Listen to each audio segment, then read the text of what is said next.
Commissioner, which has been distributed, and I'll bet that's what you're going to talk about. You're exactly right. I am Sandra Marsh. Good morning, everyone. Morning. I am reapplying for the Board of Canvassers again. I have given you a letter basically spelling out the criteria that is needed, that I do meet. I have been involved in the election process since 2005, and I have thoroughly enjoyed it. I've also enjoyed the refreshing experience that we have with our county clerk's office. They are very qualified in what they do. They stay on top of everything. So this has really been neat to learn all this. I have also attached my application, which I submitted back in July. And the reason I did come in this morning and give you this information, I will not be here during the appointment process. We had a previously planned vacation coming up at that same time of appointments. So I would like to ask for your support, and I would like to resume the duty of the Board of Canvassers. Thank you. Any other public comment? Hearing none. Move on to minutes of the September 8th, 2015 meeting. Motion to approve December 18th meeting minutes. Motion and support. Any changes or corrections? Hearing none. All those in favor signify by saying aye. Aye. Those opposed, the same. Motion carried. Next up is appointments. And the first group is for Land Bank Authority. The first position is for Daniel Mahoney's seat, and he has again reapplied. I'll make the motion to move Daniel Mahoney's name to the full board. Motion and support. Any other nominations? Hearing none. All those in favor signify by saying aye. Aye. Those opposed, the same. Motion carried. Next public member is Jeff Cruz, who's the current member and has reapplied. I'll make the motion to move Jeff Cruz's name to the full board. Motion and support. Any other nominations? Hearing none. All those in favor signify by saying aye. Aye. Those opposed, the same. Motion carried. One city representative, David Taylor, is the current member, and he is again an applicant. Looking for a motion? Is there support? Support. There is support. All those in favor signify by saying aye. Aye. Those opposed, the same. Motion carried. Board of Canvassers, one Republican Party member. Roger Warren is the current member, and we have three applicants, Wanda Brieger, Robert Donahue, and Robert Duke. Mr. Chair, I'd like to make the motion to move Robert Duke's name to the full board. Motion and support. Any other nominations? Hearing none. All those in favor signify by saying aye. Aye. Those opposed, the same. Motion carried. The next one is the Democratic Party member, Sandra Marsh, who just spoke, is the current member. She's not listed as an applicant on our printed list or on board docs. We have Linda Marks, John Snyder, and Brenda Abbey, but she was good enough to give us all a copy of a letter and her application. She very obviously applied, and I think if I heard her right, she said she applied back in July, so for some reason it got missed, but we can certainly accept it as a application for purposes of this meeting. Sandra Marsh. Support. Motion and support. Any other nominations?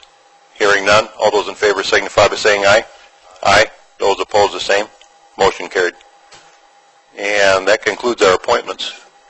Moving on to the Register of Deeds semi-annual report. Mona, with her boss watching. Yeah, pressure. Good morning. Can you hear me? I don't have to pull this thing any closer, Byron? If you can pull it in a little closer, we'd be able to hear you a little better. Trinae. Thank you. Okay, I'm here for my second reporting for 2015, and we'd like to start out with our budget. Our revenues were slightly below our budgeted amounts from this time last year, but we're still hoping to meet them. One that we have met gotten exceeded is our county transfer tax. We've already met that budget and have gone over, which means we are seeing some good sales this year. In recordings, all my numbers are through September. So through September, we have seen a small increase in recordings from the same time last year. We're at 571. Mortgage foreclosures through September, we're at 259, which is 26 less from 2014 and 127 less from 2013. So we're running almost even with last year, just a few less. I have them broke down into townships for any of you that are interested in your districts. I continue to come to you every time with the Fannie Mae, Freddie Mac lawsuit. This is it. This is the last time I'm going to update you. What happened? For those who don't know, the Fannie Mae, Freddie Mac thought they should be exempt from transfer tax. We didn't believe they should be. We continued to collect transfer tax from them as they took us to court. We lost, we appealed, we lost. So where we are now, we kept records during that time period from April to 2012 through April 2013 and collected $22,681 in county transfer tax. As of today, we have only had one request for a refund of that county transfer tax totaling $300. So, do I see a lot more coming in? No. And the statute of limitations, it began in 2012, it ends in 2016, so we don't even have that much time left to worry about more refund requests. And automation, as you know, automation is funded by those persons we do a service for. $5 of each recording fee goes to that automation fund used for upgrading technology and search capabilities. Earlier this year, we replaced 3 of our servers, which were former servers were like 7 years old. We replaced 3 servers, 4 staff workstations, and presently, which means this morning, my vendor, software vendor, will be here and will be replacing all 6 public computers. Along the search capabilities, in our simple search, our historical records, now, at the present, online, you can search all the way back to 1800 and purchase those images of deeds, patents, miscellaneous records, mortgages, assignments, and discharges. Our next project, we plan to scan and upload all the track books in the land search. If you've ever been down to our office, there's an area you have to get past to go through because it costs any businesses to use those records. There's 99 books, 59,000 pages, and it's all searching by a description. Instead of a grantor grantee search, you can go more in depth and go specifically by that property. This is also a great form of disaster recovery. In our e-recordings, back in 2012 we began e-recording, but we started with just the treasurer's forfeiture documents. We started at one document at a time, document type at a time, like certificate of forfeitures. The next year we went to redemption certificates. The next year we went to notice of judgment foreclosures. At the present, we're e-recording all of the treasurer's forfeiture type documents. And we e-recorded 3,855 through September for this year. In July of 2014, we began accepting e-recordings from outside sources, like banks, attorneys, oil and gas companies, the state, the IRS. We accept all e-recordings now except for conveyance-type documents. So for this year, as of September 30th, excluding the treasurers, we've recorded 3,543 e-recording documents. Including the treasurer, we've e-recorded 7,398, which makes about 33% of our documents are now being e-recorded with this technology. I put under automation the kiosk and the Q-Flow, which was a purchase we made out of automation. We were able to report those that come in and take a ticket for our services, which is record a document, purchase a copy, sign into search by real estate, sign into the tract, deposit funds into their escrow. We have waited on or served 3,892 customers. We have some non-ticket customers, which are like UPS, Federal Express, some local title companies that don't take tickets that drop off anywhere between 5 to 25 packages of recording. And to end off, to finish, I guess, most of you know the Register of Deeds is a staff of the clerk register, myself, and we have 3 other staff members. One senior clerk who just finished or started her 5th year, and both of my data imaging clerks only have 1 year on the job. And in our office, with all the different document types, the state of Michigan recording requirements, teaching them how to map, to read and understand a legal description, it takes about a full year to train someone. But we have a great staff. I'm really proud of them. We work as a team, and I appreciate each one of them. And that's Thanks, my Mona. report. Commissioners, any questions of Mona? Thank you very much. Next up, we have the BRA EDC semi-annual report. I think I saw Debbie Kelly and Amy Torres. Holy cow. Good morning, everyone. For the benefit of the people in the audience, I'm looking at the agenda. I thought I would define what the acronyms are: Brownfield Redevelopment Authority and Economic Development Corporation, just in case there were any questions. You had written reports on both of these. I'll cover the EDC first. I think that one is pretty self-explanatory. We almost were able to induce a bond, and unfortunately, because of prohibitions against the amount of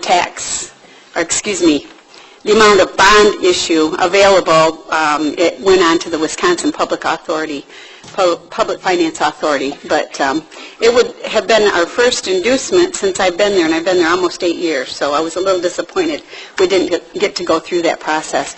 We do have a lot of money in our accounts that is available for loan, and I'd like to make that statement that if you find out any businesses that are looking for financing, please refer them to us. There's money that we want to get out into the community, and we're looking at some new, fresh ways to do that coming up.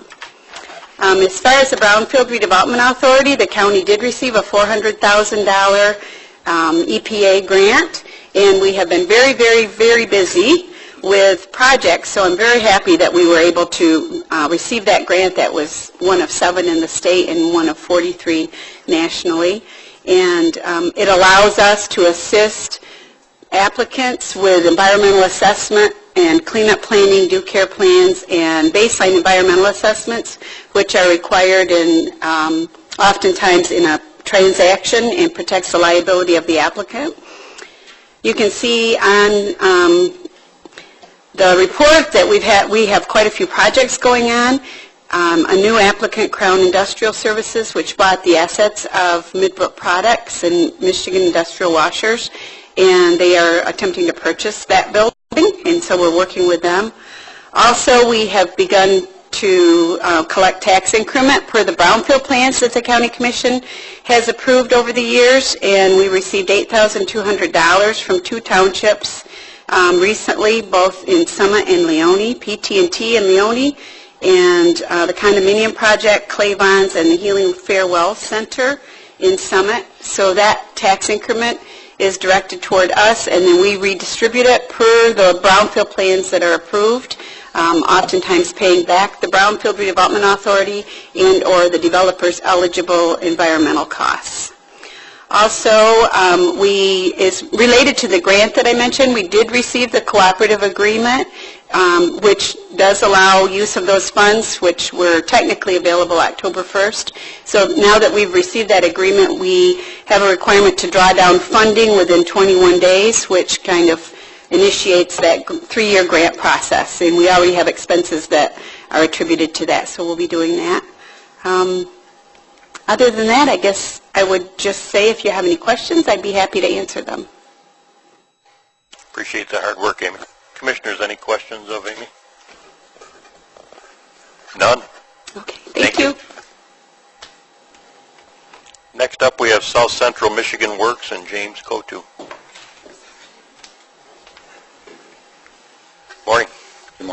How are you?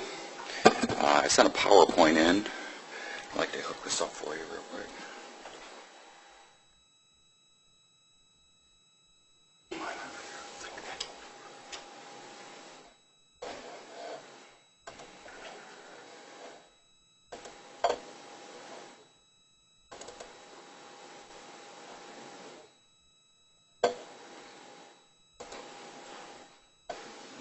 So, good morning. I'm Jim Kuchu. I am the Business Services Manager for South Central Michigan Works in Jackson. And today I am here for my semi-annual local labor market information update. If you look, let's see, make sure this works. This slide right here shows our unemployment rate for Jackson County. It's currently at the end of August at 4.7%. This is the most updated information that we have. This goes from April of 2015 to the end of August in 2015. We're trending in the right direction. This has been going down since really 2009. Non-farm payroll employment for the Jackson MSA. MSA is Metropolitan Statistical Area. That payroll is inched up by about 300 jobs. Those jobs are showing up in the public education, leisure and hospitality, and professional and business services. In comparison to 2014 and 2015 in August, we had gains in employment in trade, transportation, warehouse, utilities, and manufacturing to a total of about 700 jobs, but those were offset by a reduction in jobs from leisure and hospitality and in government. And total of non-farm payroll jobs in Jackson edged down to 100 over the year, and we're still 3,000 below August of 2006 levels. We're moving forward, we're going in the right direction, and that's a good thing. Payroll changes by sector. There's been some very small movement over the last 6 months, about 1.3% in government, 2.8% professional and business. That's kind of where the moves are right now.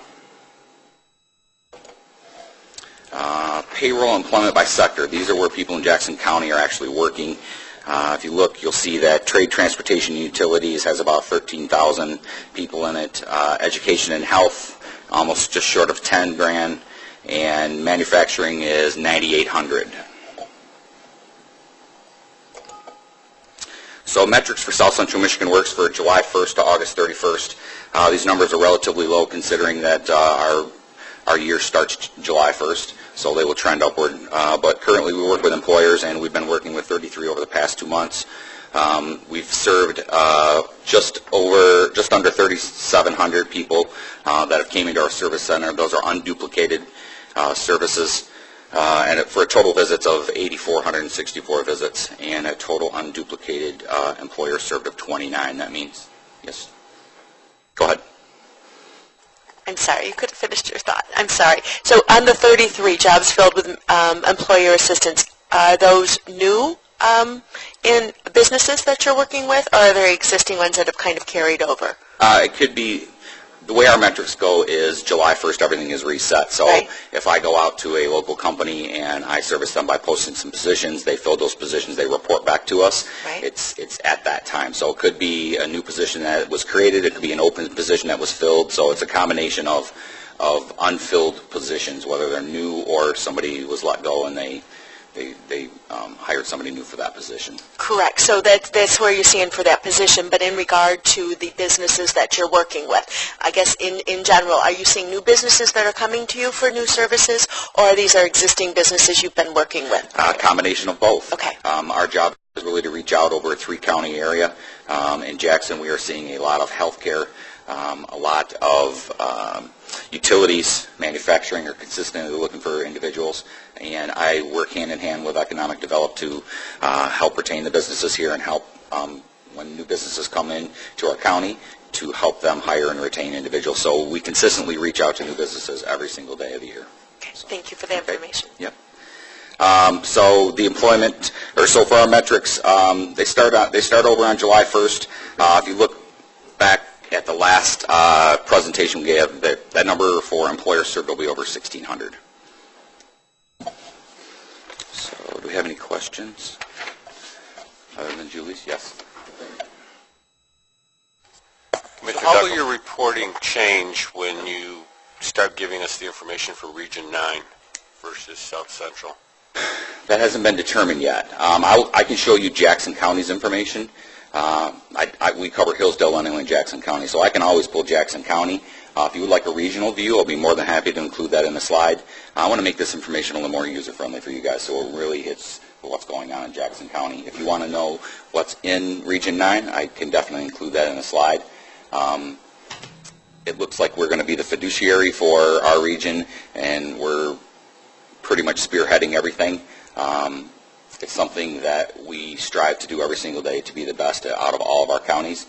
We work well with all of our counties. I work with employers in Washtenaw, I work with employers in Livingston, and we utilize our shared services across the board with all those different Michigan Works agencies and economic developers. So, And we will be the fiduciary. Who is we? it looks like South Central Michigan Works is in the works right now. So we are working towards managing the programs for all the other counties. So it's not set in stone yet, but we're headed that way. And you're still looking at Hillsdale Intermediate School District? Yeah. Thank you. Yeah, that's going to be. Looks like it's going to be a temporary until we get going through there and see how it works. But I believe there's only one of the 10 regions that are actually up and fully running, and I think we don't have to be there for another 6 to 8 months. So, Commissioner Duckham, you had a question? Yes, sir. Thank you. You mentioned 2009, our unemployment rate peaked at 14.4% in Jackson County. yep. Then you mentioned that 2015, our unemployment rate in Jackson County is 4.8%. But we have 3,000 less jobs than we did in 2014. I mean, 29. Where did they go? Well, I'm I'm standing here. I am part of that 2009. I worked at Kelsey Hayes, TRW. That was 500 jobs that picked up and left the county. So I was directly affected by that. I utilized the services at South Central Michigan Works to go through there. So a lot of companies have left. A lot of people that are working in our counties are actually traveling out of the county for work too. So when you look at the work participation rate, that number is actually would be reflective of like 60, just under 70%. Individuals that actually were here at that time are now traveling outside of the county. So a lot of companies, I mean, we know the number of companies that have left our county, and they've taken all those jobs with them. So the jobs are increasing. There are over 100 and probably just over 100,000 jobs on the Pure Michigan Talent Connect site. That's all the state of Michigan. So they're hiring. Companies are hiring. As far as the positions from 2009 till now, it's just been tiered automotive more than likely. So you're telling me that these 3,000 less jobs in Jackson, Michigan are just gone from the county, but the people are working elsewhere? It's comparison at that time. They either left the county or people are no longer working for those companies, and they're actually they're working outside of the county. Yes. Okay. Thank you. Yep. Other questions of commissioners? No, thank you. Great. Thank you.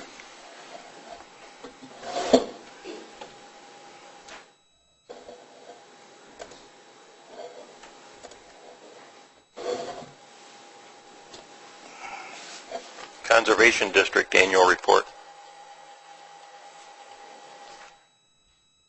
Good morning. Good morning. My name is Lori Fitzgibbons. I'm the district manager at the Jackson County Conservation District. Hopefully you all have a copy of my report. I actually turned it in September, and then I slept through the meeting at home, and so I'm here now. I'm just going to give you a brief summary of what has been happening since I was here in March. Our spring tree sale was very successful this year. Numbers were up a little bit from last year, so that's good. Not anything significant, but enough. Native plant sale, we did some pre-orders this year with the tree sale, and our numbers doubled from last year. So that was a big deal. We still did it with the community. It was a community garden event with the Men's Garden Club, Master Gardeners, etc. We had sales there, and then we did pre-orders through our tree sale catalog. So we'll be doing that again this year. We're on the Project Red Planning Committee again this year. Teacher contact. Numbers were down a little bit from last year. Instead of 1,300 students, we had about 1,000, but I'm assuming that's because we changed the date. We moved it a whole month, so it kind of screwed people's schedules up a little bit. But it was a success again, and we will be doing that again this year. Earth Day celebration in the park, we were the chair on that event also, and I was not there, but our project coordinator was there, and I guess it was the best one that they've had yet. So we'll be doing that again this year. We were also part of the Learning Fair, the Jackson County Fair, Birds, Blooms, and Butterflies Festival, and we were asked by the Sierra Club to speak at the Carnegie branch of the Jackson District Library on recycling. They've had a lot of questions about it, and as the county recycling coordinators, we were asked to come speak at that. So our program manager at the time organized that. We had representatives from Modern Waste, Emmons, and Granger that were there to speak and answer questions about their organizations, and also the president of Recycling Jackson was there to answer questions about his organization. There was probably about 30, 40 people there. It was a great turnout, and we got complimented on how well it went, so I think a lot of questions were answered. As far as grants go right now, we did get renewed for our CTI grant, which is we have a soil conservation engineer on staff. That was renewed until next June. Our Hunter Access Program grant was renewed for 2015 or 2016, so that would be until September 30th.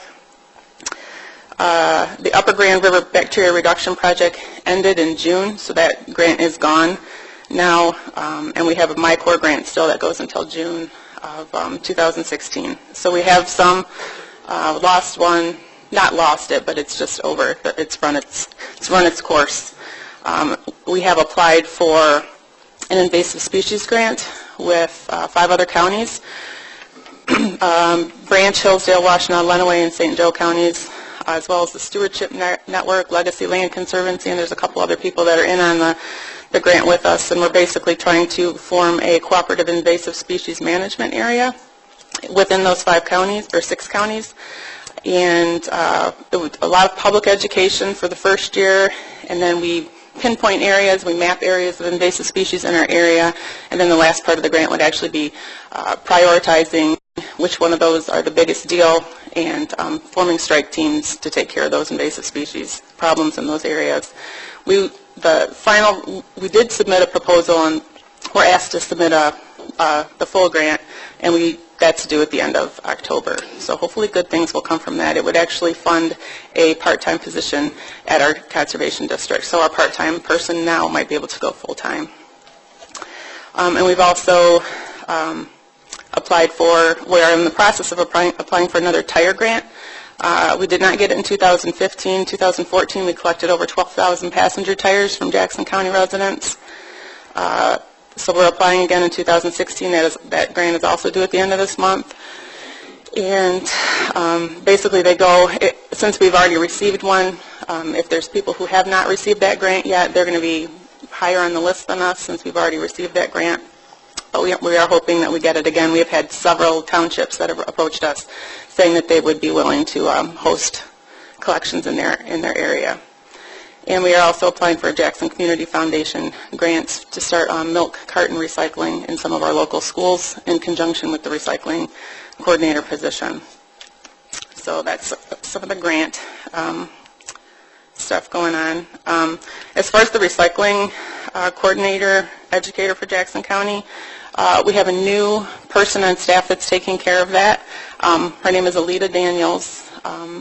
She's wonderful. She's doing great things just since she's been here. She's been here for not even 2 months yet.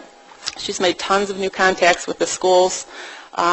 We're helping a lot of the green schools right now in the county either maintain their current level or increase their level to, I think maybe Evergreen is the highest status you can get. But we've had a lot of people calling us. Right now we have 3, I think Montessori, Dibble School, and St. Mary's are all on the calendar right now for little programs that we're going to go in and do at their schools. We've helped St. Mary's with a plastic bottle recycling program at their school with some classroom containers and then a big container for their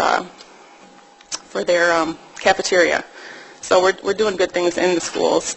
And we've also been approached by some adult organizations. CertainTeed Corporation here in Jackson has a employee group of about 40 people who they want us to come and speak about recycling. So we're doing that on October 15th. Elite is doing that. I'll be at JAXPO. I think as far as the education part, we're taking some big steps there, doing some good things. Also, the recycling website, there's now a link to it on the Jackson County website. It's a kind of a rough draft. There's good information on there, but we want to put more on there. We want basically people, any questions about recycling, they can go to this website and have those questions answered, like where to recycle certain items, where they can take them, etc. So we're still working on it, but it is active right now.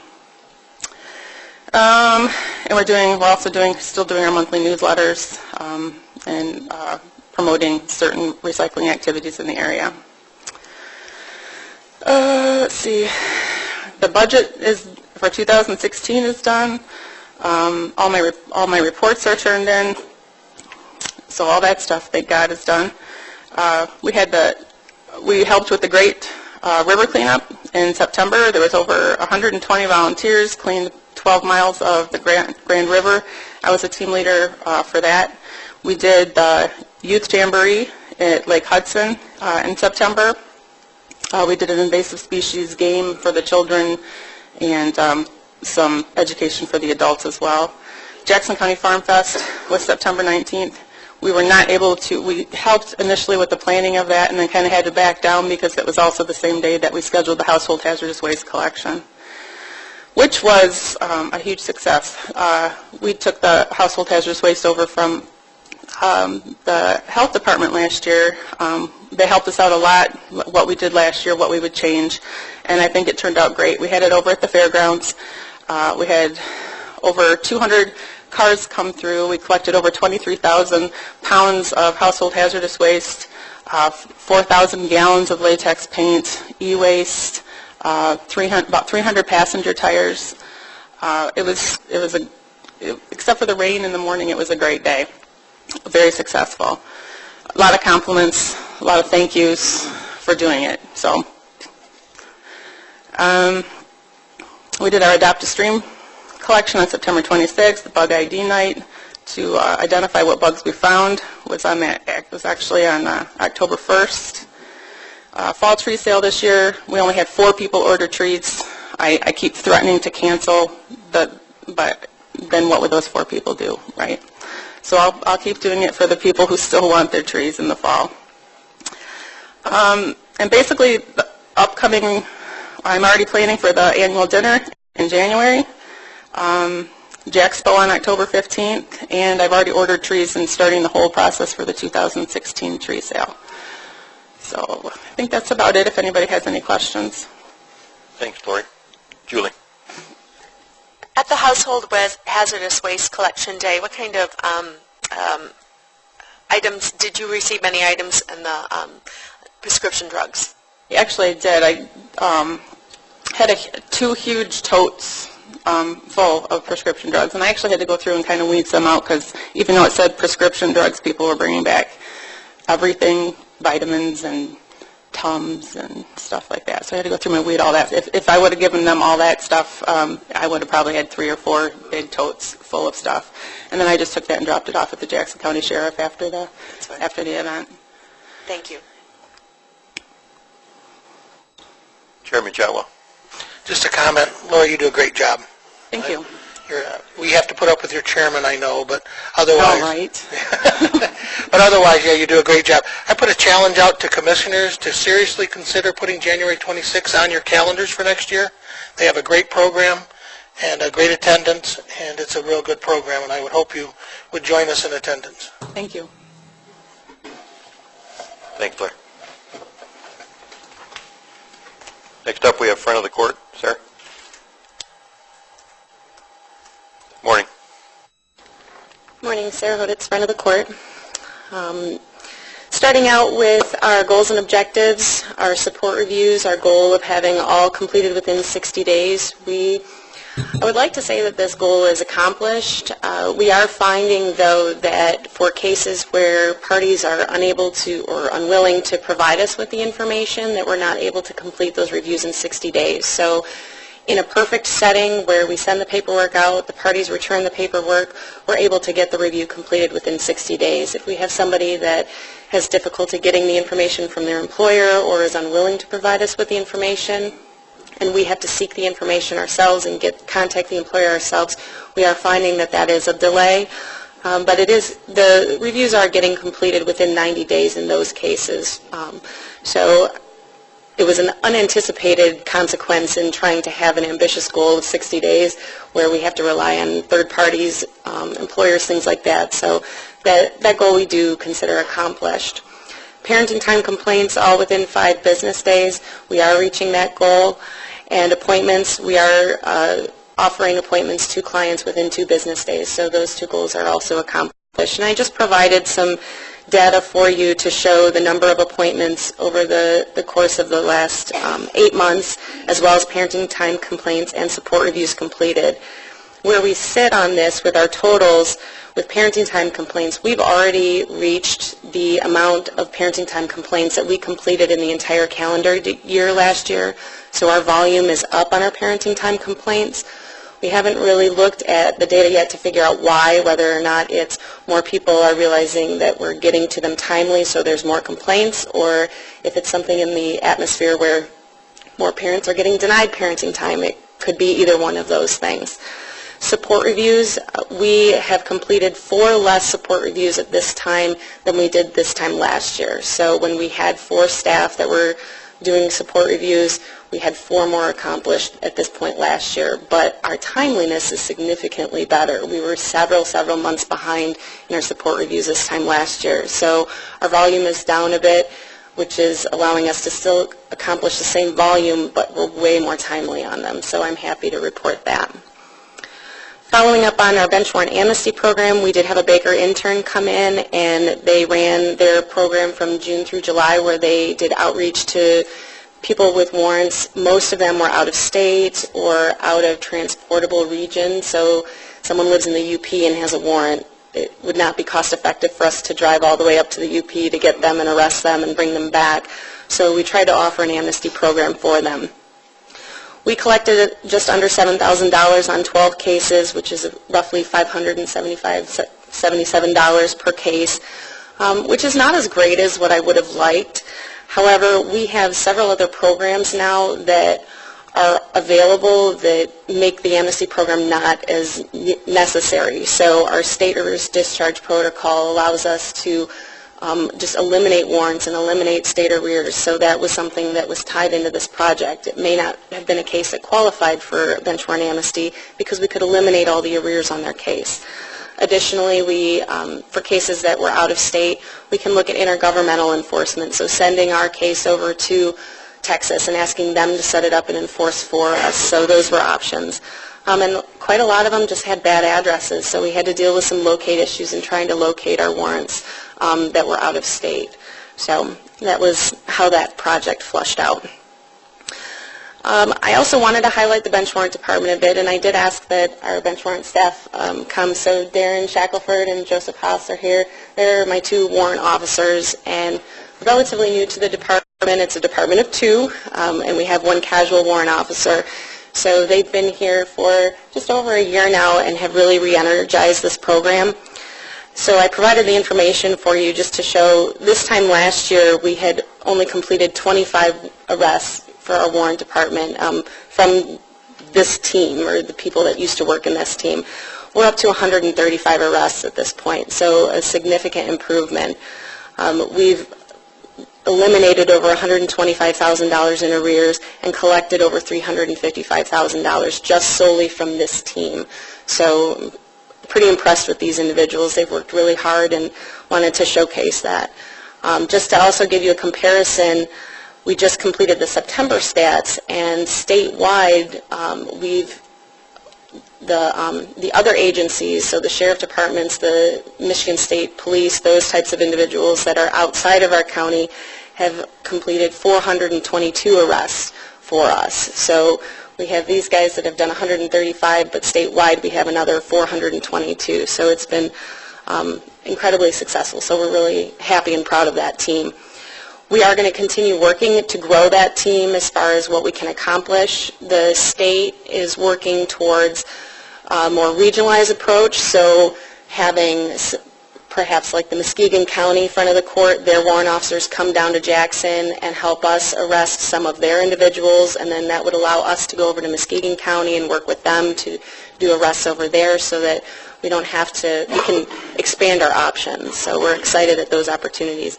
And again, working with our booting, the vehicle booting, the asset seizure as appropriate. So the last thing that I wanted to talk about was Medicaid incentive, and everybody likes to talk about money and new revenue sources. So the state realized that we should be getting paid for the work that we do in collecting Medicaid monies for families. So the State Court Administrator's Office went to bat for the local front of the courts, and we were able to actually start seeing the revenue from that. So it's $6 million statewide that's going to be coming to the state FOCs. It's going to be in quarterly payments for some retro pay, and then we should start seeing an ongoing revenue stream from that.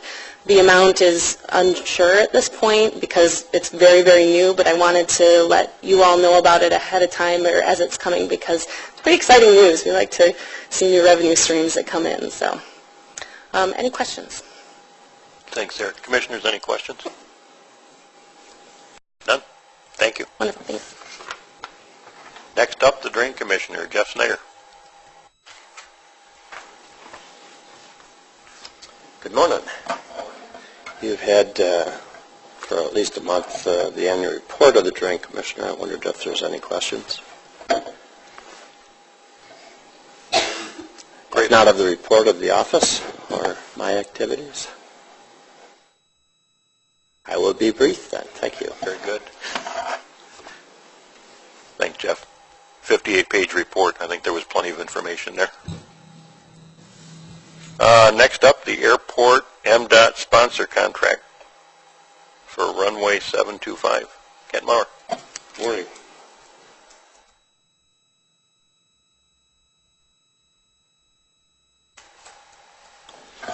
The sponsor contract I mentioned 2 months ago, I guess, when I was updating on the host of issues that I brought before you related to 725.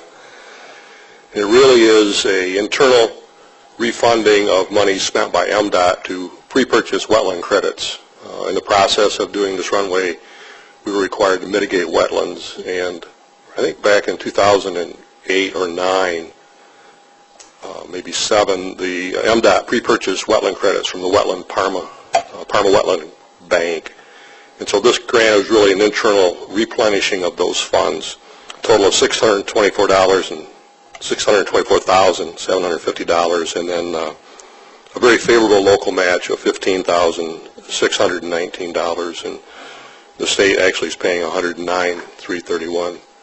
I'm not sure why. They usually pay exactly what we do, but so that's what this is, and again, it's just an internal replenishing of MDOT's fund that they used to pre-purchase these credits, and it was, I think, a real bargain given the cost of creating your own wetlands or the cost of wetland credits now. So it was really wise on their part to do that. That's all I have on this. Commissioners, any questions? No, but I would be willing to move this resolution to the full board. Very good. Motion, is there support? Motion and support. Questions or comments? Hearing none, all those in favor signify by saying aye. Aye. Aye. Those opposed, the same. Motion carried. Kent Maurer, Airport Semi-Annual Report. Yeah, I thought again I would key in on something that is about the airport that you might not otherwise know, and it has to do with our airport zoning ordinance. I will be respectful of your time. But there is an airport zoning ordinance that exists. It covers a 10-mile radius, which encompasses all of the city and many of the townships, most of the townships, at least in part.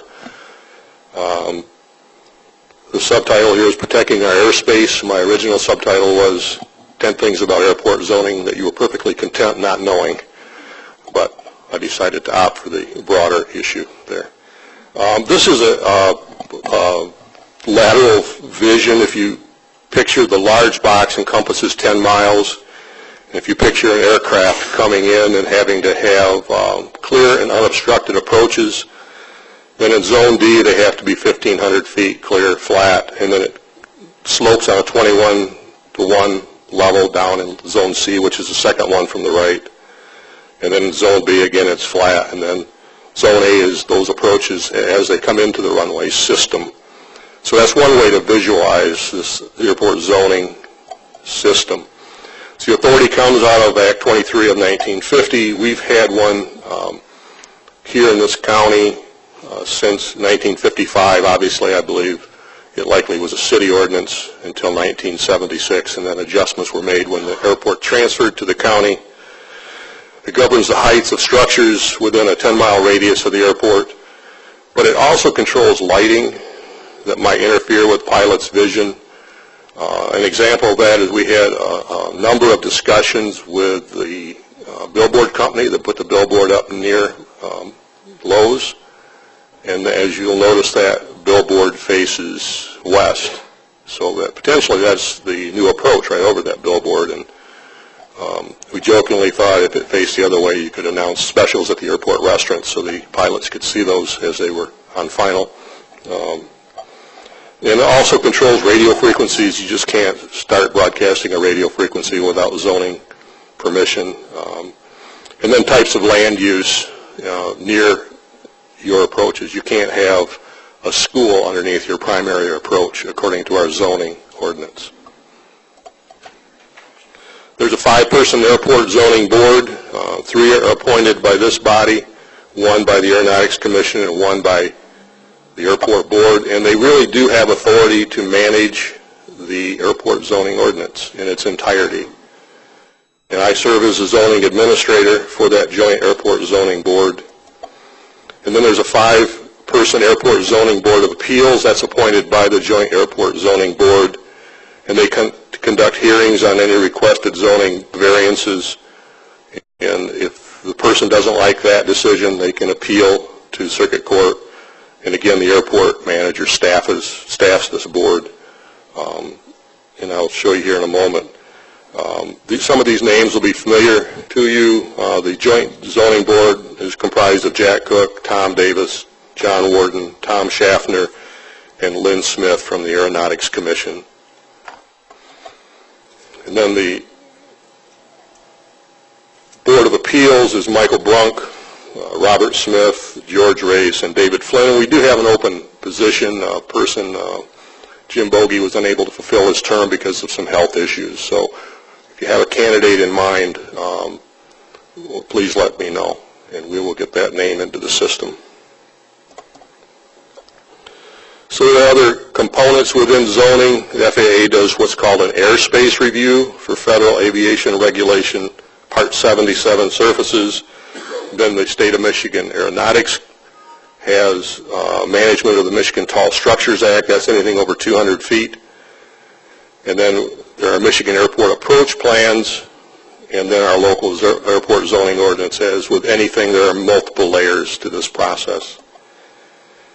And again, that controls object height and proximity. The normal rule is the closer and more in line you are with the runways, the more restrictive it's going to be, if you look at our maps. Again, radio frequencies, land use, and the land use has to do with noise that's created and the type of use, as in density of people. And here again, very briefly, is a representation of that 10-mile radius in the zones. If you do have some curiosity about this, we have all of this on our website. It helps us out because we get inquiries constantly from people. I can refer them to the website, and they can really self-educate themselves on the bulk of those questions they might have. Can I put up a wind turbine in the backyard of my house? And so that's very helpful to me, and it limits our time that we have involved. So normally we're talking about buildings. cell towers, and most frequently wind turbines. We don't have wind turbines in this area unless they're homeowner installed, but if you go up toward Mount Pleasant, up into the Bay Area, and even on the west side of Michigan, and these are a real issue because you can't put an obstruction light on the top of the blade. It goes on the tower, but those blades are huge. So it's a real challenge for pilots to be aware of these obstructions. Permits are for signs, new construction, utility pole construction. When they put in the new utility pole system down I-94, each one of those poles was identified by height and location and had to be air-spaced by MDOT Aeronautics. And then we reviewed their work and issued a zoning permit. And even temporary uses of cranes have to be air-spaced by the FAA. It's going to be in the air, but it's only going to be there for a short time. They have to have approval from the FAA to do that. Well, let me rephrase that. They're supposed to have approval from the FAA to do that. We've had some surprises in the past. There are very few zoning appeals. The one from 2006 was the Summit Township Water Tower on M60. That was actually too close to the airport based on the FAA approaches, so they had to light that tower, and the Zoning Board of Appeals did grant a variance. The other one was the proposed new hotel next to the Holiday Inn. That structure, our consultant actually had them redesign that to put it in a different orientation because the corner of that building is in our runway protection zone for runway 624. The Zoning Board of Appeals granted that appeal, that variance, primarily because that runway is going to be decommissioned here in the very near future, probably in about a year and a half. And they haven't started construction, so that hotel may never exist in that runway protection zone. So that was one of the primary factors they took into consideration. And then that's all I had. Again, a brief overview, a lot of information on our website if you're interested.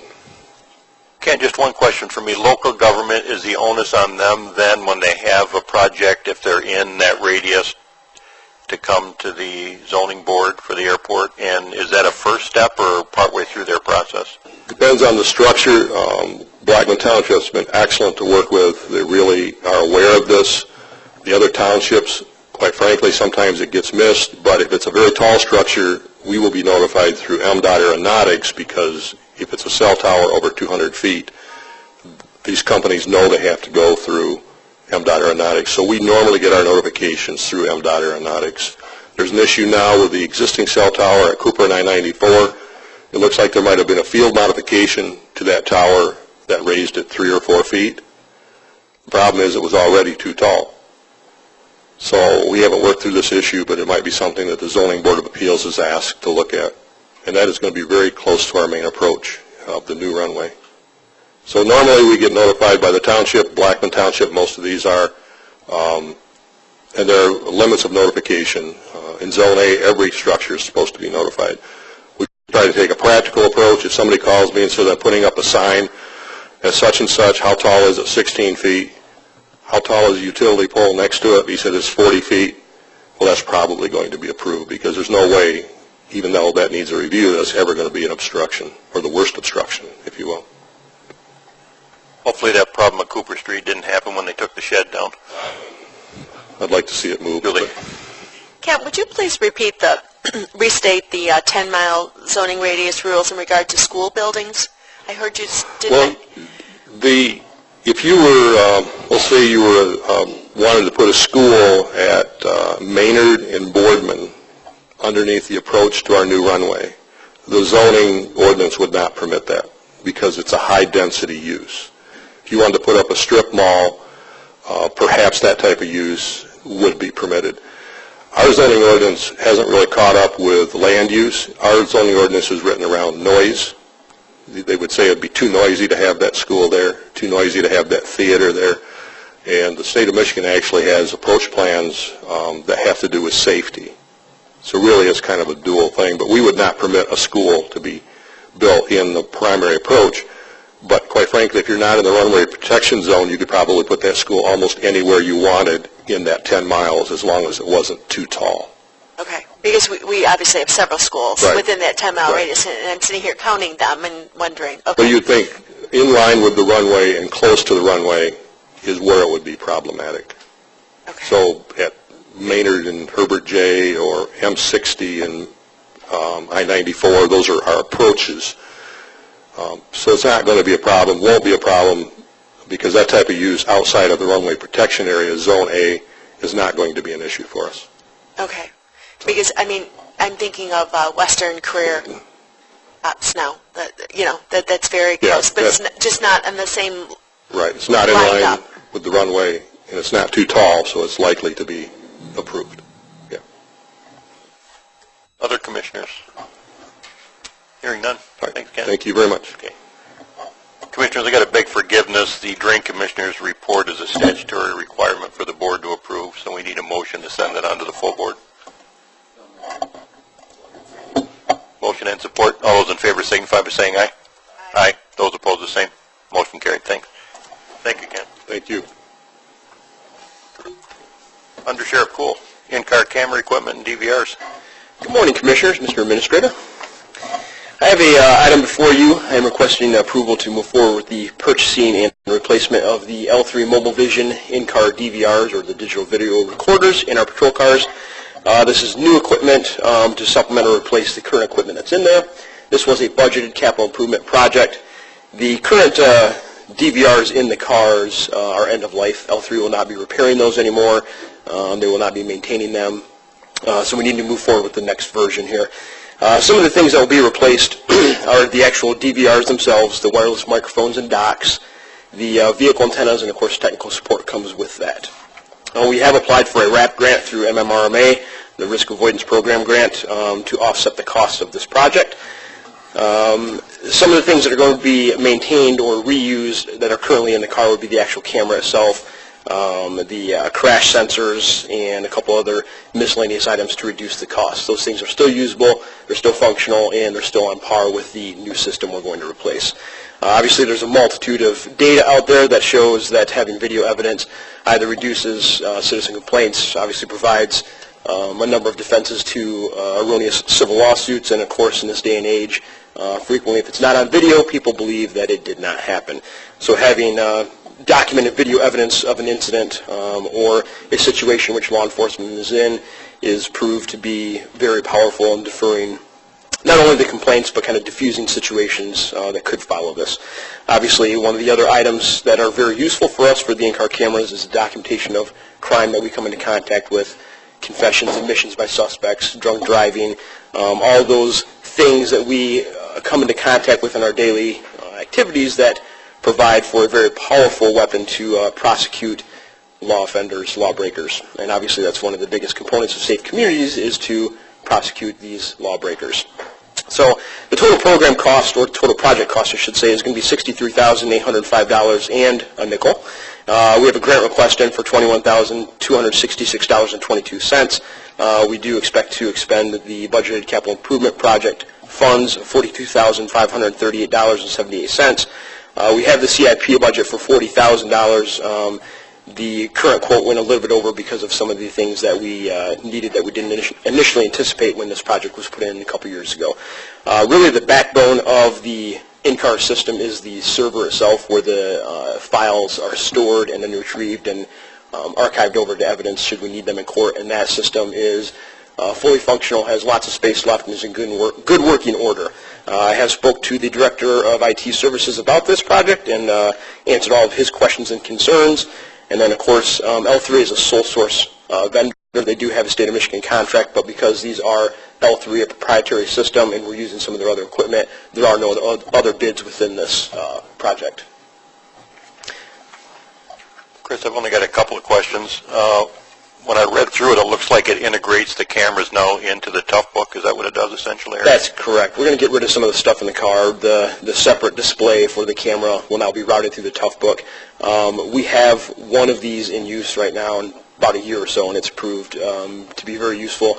No issues with it. The in-car computer can run this. And that's kind of the way this stuff is going, is to integrate everything through the computer so you don't have all of these part and parcel things sitting out there in the car and free up some room. And it still integrates the wireless downloads and the wireless microphone somehow too through an appliance or something? Or? That is correct. It still integrates those things. We will upgrade the wireless microphones because they operate on a different bandwidth than the current ones, a more advanced bandwidth, as I'm told. Okay, other questions from commissioners? Hearing none, we'd be looking for a motion. Motion and a support. Questions or comments? Hearing none, all those in favor signify by saying aye. Aye. Those opposed, the same. Motion carried. Thank you. Thank you. JC. Dot, approval of 4 culverts for Ayers Road to Cren Timber. Morning, Chris. Come on up, Joe. Good morning.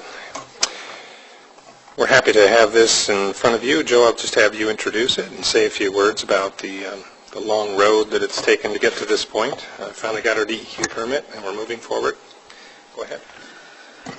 Yeah, it's a tedious project to get culverts replaced when you're going through the DEQ. So we did get the permit issued at the end of August. It goes for about 5 years before it expires. And according to this permit, they are requiring a 4-foot high by 9-foot wide box culvert be installed on Ayers Road there. It's just east of Draper Road, so it will be between Draper and 127. The road's been closed to one lane here for 6 months or so.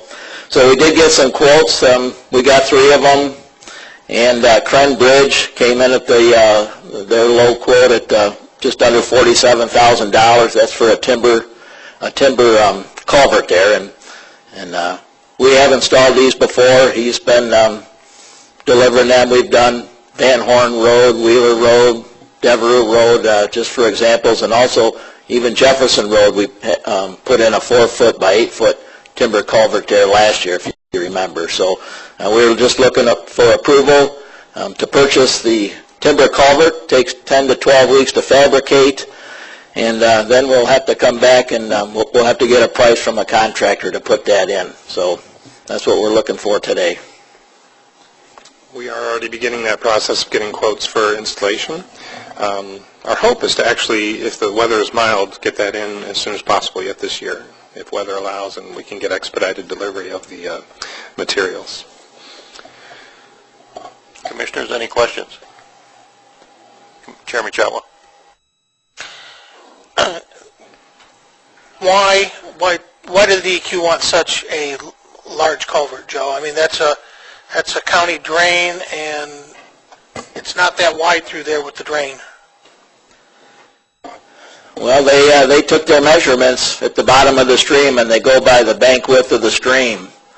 And so based on those dimensions that they were able to obtain out there, that's what they are asking for. What was the existing size, Joe? Do you recall?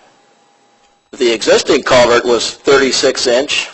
It's a corrugated around metal pipe.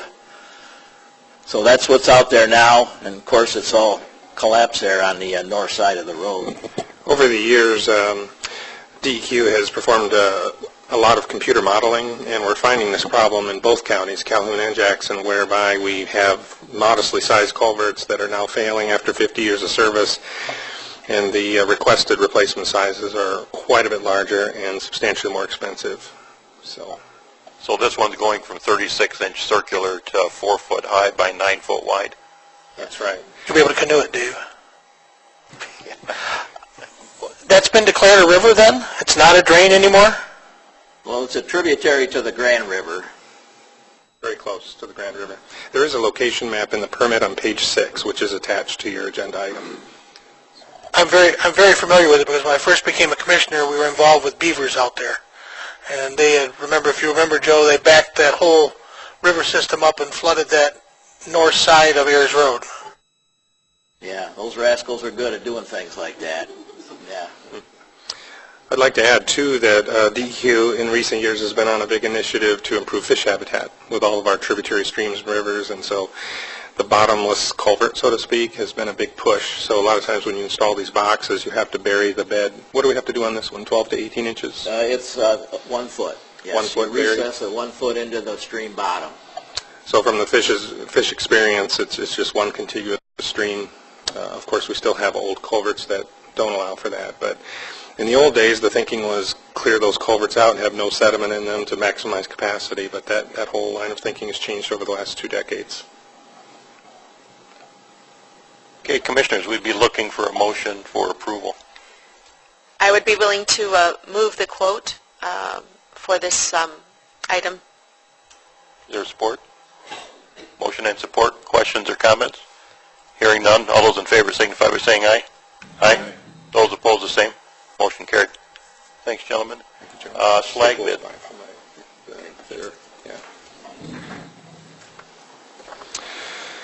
Our next item is our slag bid for 2015. That's just because the bids were just received, but it's actually for years 2016 and 2017. So slag is something that's in high demand and hard to come by. In fact, in this case, we only have one bidder, but our price was favorable, on par with last year's prices. And this is good news because other agencies are seeing climbing prices on this particular product. Bob, do you have any further comments you want to add? It's a one-year award with possibility of 2017 extension if we're happy with the product and the delivery. Anything else? No, I think you pretty much got it. Okay. This is part of our collaborative endeavor with Calhoun County as well. So we're quite pleased with the results, and we'd like authority to proceed with purchase of 12,000 tons per year at $24 per ton. I've got a couple of quick questions. Bob, is this the type of material that Gerdau could typically provide as well, slag, or not? Who could provide? Gerdau, former Max Steel. I don't believe they've ever bid on that. I don't know if they can provide that exact thing. It's just blast furnace slag. It's just the size that we need. I think it's 3/8 by number 4. That's right. And we only had one person that bid on it? We only had one person that's bid for the past 2 years, and they're basically, the reason we're getting it at this price and can even get it is that we bid it this early in the year and get it on a backhaul. And so that's how they're getting it to us that cheap, is on a backhaul, and they kind of do it throughout the fall and winter time frame, get it on the ground. It's sitting here by January, and then we can use it the next year. But the other companies just aren't bidding it. It's high demand, and they're not bidding. And then my last question, in the packet, it looked like, if I read it right, there was a letter to the company telling them they had been awarded the bid already. How could that be if we haven't approved it yet? Well, that's actually part of the bid committee, the joint Calhoun-Jackson bid committee. That happens quite often, and then the actual approval at the board is kind of behind the scenes. That's a good point, Commissioner. Well, dated October 8th. Right. We will have them add a sentence in there, as we did with the radios and other items, whereby it's contingent on board approval here in Jackson. So I think that's actually in the bid. That's true. It is actually in the wording of the bid. One could read that letter, though, as if we gave approval, which we haven't yet. So I think it'd be good to put that in there, or wait and give them the letter after we approve it. Further clarification, That's my personal take. I have to applaud our team for working proactively. Slag is one of those things that the more you move it, the more you disturb it and create ionic charges. So when we get early deliveries like this, it can sit through the weather and lose its electronic charges so that it gets better adhesion when we actually apply it. So when it's freshly moved, within a few weeks, it has problems with adhesion. So. I think they normally recommend at least 6 to 8 weeks sitting on the ground to lose the charge. Okay, Commissioners, any questions? Julie? A lot of failed projects caused some research on that particular item. So, Commissioner Alexander. Thank you. Christopher, more or less this is a general question. Of course, when we speak with constituents, everybody has an opinion on the best way to repair the roads. So as our managing director, I would ask you, for those that question whether the chip sealing process is the best process to move forward with, this is our investment here that states we believe it is, that this is the most economic and long-term best solution to maintain our existing roads. Would you please address that? Sure. A lot of research has been done by basically across the nation, but also by Michigan Technological University through the Asset Management Council and so forth. With the last 3 decades or so moving more towards preservation of our road system, cost-effective ways to preserve the surface of the roads has really become a big push. So chip seal has gained in popularity over the last 15 years in particular, but through the annals of history, it was originally used to take a gravel road and create a cost-effective way to control dust and create just a thin surface on it to make it appear somewhat like an HMA road, a hot mix asphalt road. Now it's more of a preservative treatment. The magic is all in the oil, not in the chips. The chips are really is just a protective course that keeps the oil from getting worn and creates a wear surface actually so that you have stopping grip and so forth. It's not something I love personally. I don't know that anybody loves chip seal, but at $30,000 a mile roughly versus $100,000 for an asphalt overlay, you can see we get a lot more mileage, so to speak, out of chip seal than we do out of the overlays. If money were no object, I would love to put hot mix asphalt down on every road, a thin overlay, maybe mill off 1 to 1.5 inches and put down a new 1 to 1.5 inches. In fact, that's what was done, a mere 20 years ago. We got a lot of hot mix asphalt, but back then it was merely $25 a ton, maybe $15 to $25 a ton for the asphalt. Now we're looking at $70 to $80 a ton for the same material. So it's really economically driven as an alternative to the Cadillac we'd love to have, so to speak. Does that make sense? Yeah, thank you for that insight. We tried to enhance it with the fog seal, which gives it the black appearance and serves as a chip lock. So when it's actually striped, when it's all done, it can actually look and appear much like a hot mix asphalt road. So that $30,000 per mile, that would include the chip seal and the fog seal. That's the combination of both. That's the entire process, $30,000. Correct. It does vary on oil prices and so forth.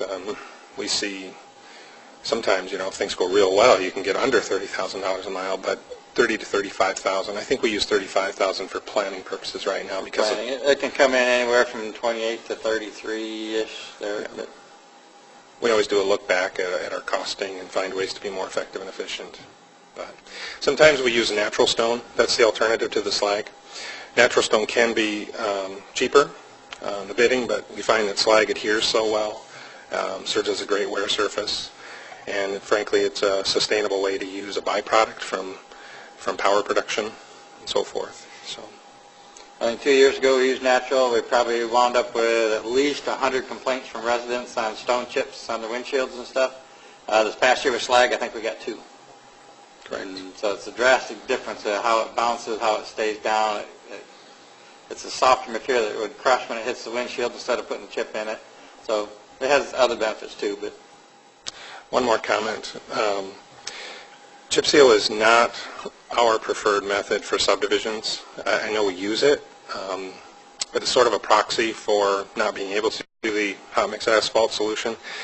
We're looking at an alternative which is called cape seal or microsurfacing, where you do a chip seal, but then you apply a very thin layer of like a 3/8 inch to a 1/2 inch thick layer of an asphaltic material.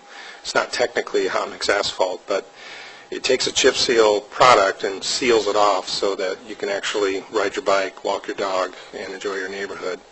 Unfortunately, it adds more money, as we could expect. That instead of $30,000 a mile, it's closer to probably $60,000 per mile. So, but it is something we're starting to propose to neighborhoods that come forward because it's my belief we should, give them all options. And Kent County uses a lot of this. A lot of cities use it. I've used it in cities with great success. People are a lot happier with the result than they are with chip seal. Chip seal alone, that is, because it is the two-step process instead of just chips. Okay, any other questions from commissioners? Hearing none, we'd be looking for a motion to send this on.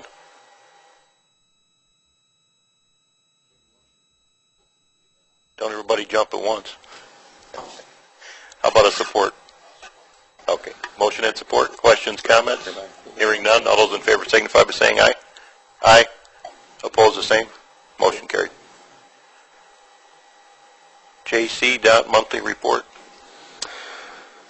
And there was an update, and the actual document is there in board docs now.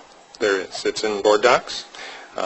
We've added a couple photographs and some updates, so we have a posted report this morning for your reference.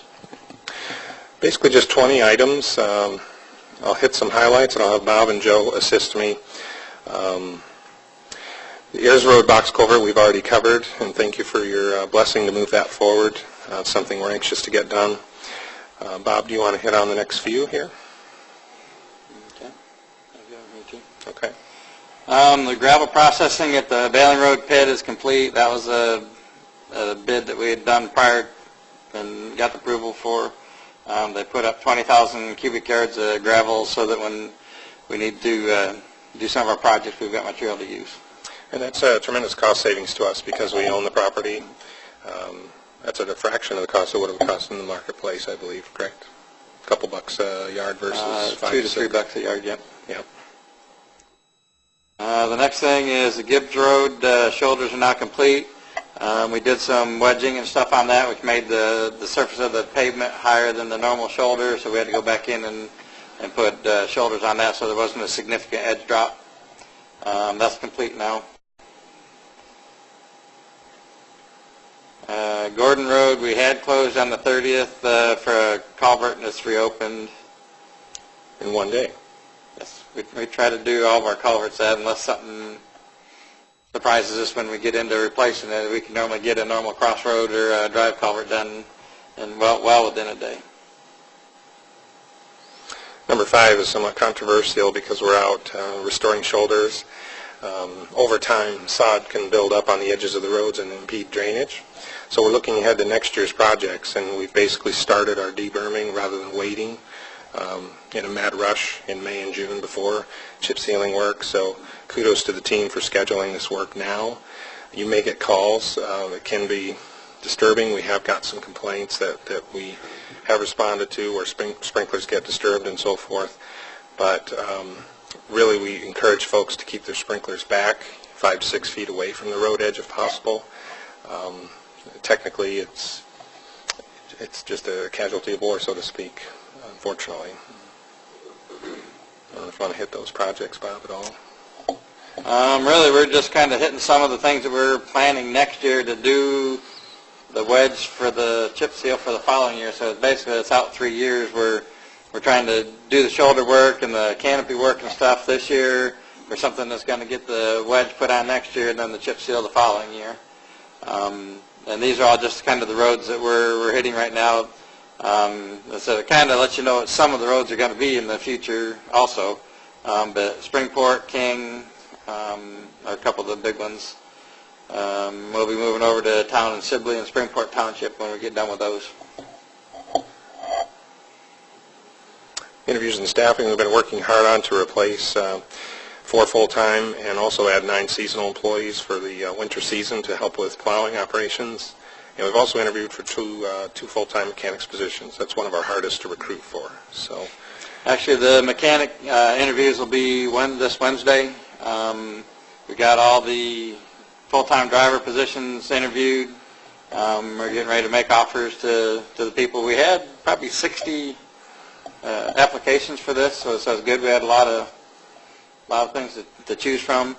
But the full-time and the seasonals are completed, even though we are still going to keep accepting seasonals because they kind of rotate in and out. Some of them don't stay. So we do need more than what we've currently got. But then, like I said, Wednesday the mechanic interviews will be, and that hopefully will take care of all of our FTEs. In general, the quality of our applicants has gone up thanks to our new union contract and what we've settled on. So we've been quite pleased, including candidates from neighboring road agencies. So we're happy about that. Go ahead and touch on Cooper and Losey. Both the Cooper Road and Losey Road culverts have been closed down for quite a while. We've both got them ordered and plan to get the installation sometime the first part of November. Keep rolling. The salt delivery is referring to the state MDOT contract. They do an early fill and a late fill. They're actually delivering. They delivered some of it on Friday. They're delivering some more of it today. Probably by tomorrow it'll be done. So our early fill of salt for MDOT will be done and stored in the barns and ready to go. For Peckham Road, that's a road that does one of those processes that we tried back a few years ago. That's actually an enzyme that you add the water, put it in a tanker, and spray on the road, and it helps lock the road down. It helps with dust control. So far, it's done okay. We still had another 5 gallons of it that makes like another batch, and so we went ahead and sprayed it again this fall, so that's complete. We haven't seen the problems there that we saw in Stark. No, not by a long shot. And plus, this is just a topical. If we need to, we can cut it with a grader and regrade it and reapply it, and not a big deal. The Stark Road was a polymer that you really couldn't cut, so that's why we had to. And the next thing down is Stark Road. The condition of that was such that we needed to pulverize it. We talked to the township, so we went ahead and pulverized it and added 3 inches of gravel back to the top of it and treated it with brine to try to lock it down.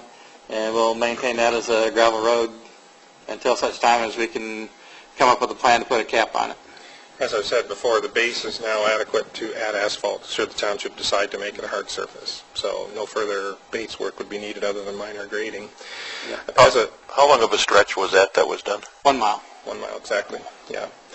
As a side note, I just want to, we take calculated risks, and one of the things I encourage our team to do is leave no stone unturned with trying new alternatives. And so the enzyme on Peckham, I guess the old adage, if it isn't broke, don't fix it, and it seems to be working. I support that very much. And here on Stark Road, it's something that predated me, but we tried a couple, 3 years ago. Is that right, Bob? Yes. So that was broke, so we needed to fix that, of course. But we always try to listen to vendors and pay attention to what's going on in our industry to try new things. So I'll try to keep you apprised of those as we experiment and learn. Liquidation of the old trucks, Bob? We're in the process of getting rid of some of our old fleet, the things that are rust jacked so bad or frames cracked or, things that just aren't serviceable anymore. So keeping a pile of them there, we've stripped all the parts and pieces that we can use off of them. Some of them are kind of whole trucks, some of them are parts and pieces like a box or a frame or something, but we're in the process of doing an auction on that to liquidate all that. Something I've been impressed with our crews is our ability to be extremely frugal and save every part, nut, bolt that we can off of these old vehicles. So I just want you to be aware that we do try to watch all dollars on those things. Any of the good engine cores or transmissions, rear ends, that kind of stuff that we can use if we were to do some more gliders. We've got 4 gliders that we're doing right now. All that have already been cannibalized off and we're saved. We've got those saved. So this is really scrap steel, basically, that people are going to be auctioning off. And we are not a salvage yard, so the goal is to basically liquidate and keep our property clean and orderly and get rid of what we can. New trucks, we're moving quickly with bids. We've decided to bid out the chassis for 14 new trucks. I think our mix was how many singles? Was it 7, 8? 6 singles. 6 singles and the rest tandem axles. We're expecting those bids back on the chassis in about 2 weeks here, and our goal is to bring everything to you for your November board meeting for approval, starting with the study session so we can talk it through. But our hope is to have a lease to purchase contract before you for approval at next month's meeting. That is all budgeted in the 2016 with our balanced budget proposal that was approved. We're also, in the shadows, working on our equipment list, and we'll bring that forward as well for you to look at through a bond issue that will be separate that we hope to move forward within January, February. We've got a lot of equipment that's aging and costing us a lot of money, as we've highlighted before. The next 3 items are our MDOT crew initiatives, the Adopt a Highway. We're busy picking up a fall round of bags and so forth. That's something I'd be interested in looking at countywide if we can talk with our township supervisors. We often get into the controversy of who picks up trash, who picks up roadside, and technically, just statewide, all county road commissions and county road agencies rely on townships and their local ordinances to deal with. So generally, when a road agency goes out and picks up a sofa or a bathtub or whatever's been cast aside, it's billed to a township. It just hasn't been legally or otherwise the responsibility of a county road agency to take care of things that were not actually in the paved surface. And that's just a result of the funding problems over the years. MDOT does pay for that. That's an entire program that they pay for specifically to do the Adopt a Highway. They do the bags, they do everything with that program. So if we go pick that up, they pay us for the time and they pay to have it dumped. and we're happy to do whatever MDOT asks us to do because they pay our wages and for our equipment and so forth to take care of and service them. Patrol patching is ongoing. Our shoulder repairs are in progress on 127 US 12. You see our crews working there. The Beach Road culvert, we're happy to report, is now installed, the new 60-inch culvert. Hague Avenue Bridge, Joe, do you want to highlight that? That's done. Pressure washing happened on Friday. Yeah, they washed it on Friday. They're going to paint it this week, paint the railings. So, and then that was open to traffic right at the end of August, right before school started. Yep. Our new engineering technician, Troy Stevens, is an internal employee who's been with us for 19 years. He's worked in many capacities, so we're real happy to have him on board. He's already busy working on basically one of the big initiatives we have is a 5-year capital plan for all of our townships, all 19 of them. It's ambitious, but we want to give them all the information they need to make decisions on their local roads. So some of his expertise includes GIS experience and mapping, which exhibits and maps are a big part of these plans. So look for one pilot CIP to come forward in the next few months, and we hope to then quickly expand and go to the other 18 townships.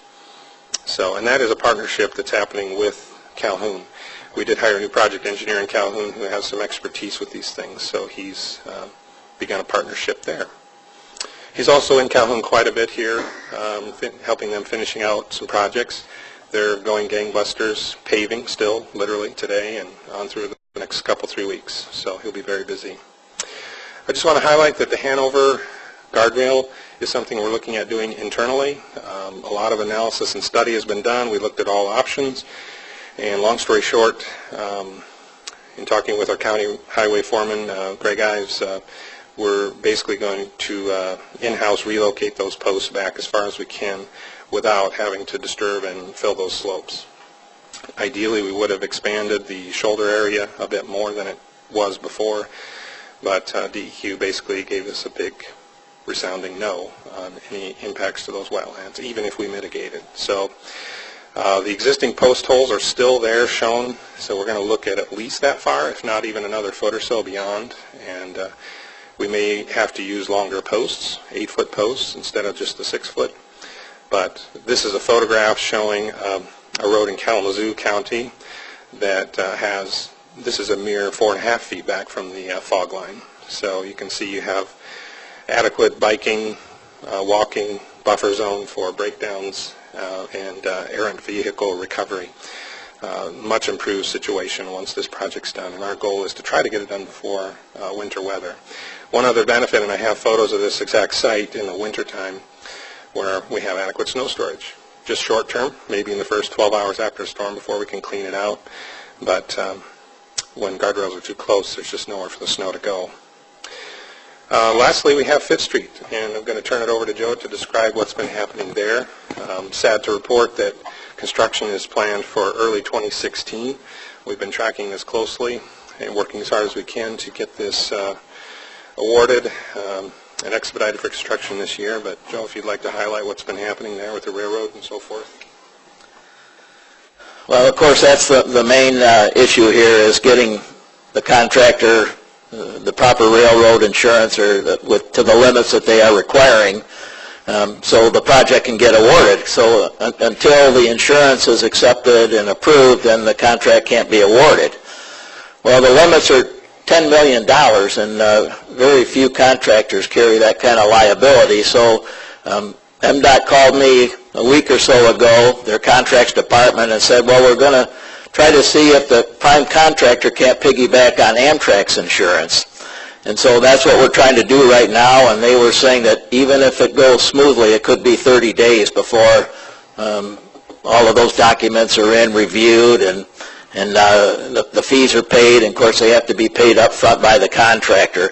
So that's kind of in the process right now, and maybe a month from now we'll have a word of that, and then we will have an official pre-construction meeting, and then there won't be any delays for streetscape work and benches and light poles and trash cans and things like that. So once we get started, we'd like to get started as soon as we can there in the spring and try to get a lot of it, or maybe all of it, wrapped up before those activities begin in the summer in Leone Township. So it's just a very long and drawn-out process here, and I'm not sure we saw all of this coming, but based on those bids, and that's kind of what you were hearing from the contractors, that they weren't sure what the railroad was going to require there, and so this is probably the contract with the most unbalanced bids I've ever seen. Yeah, they were just all over the place, and I think that's the main reason why we had to go through the process, because they were over the engineer's estimate by 12%. Okay, Commissioners, any questions of the road department? Hearing none, thank you, gentlemen. Thank you very much. Sorry for the lengthy report, but there's a lot going on, so we wanted to share it. Thank you. Very good. Moving on to claims. They have been passed around. We can get a motion. Motion and support. All those in favor signify by saying aye. Aye. Those opposed, the same. Motion carried. Other minutes are there, the November reporting schedule, and it takes us back to public comment. Anybody from the public? Hearing none. Committee member comments. We are adjourned.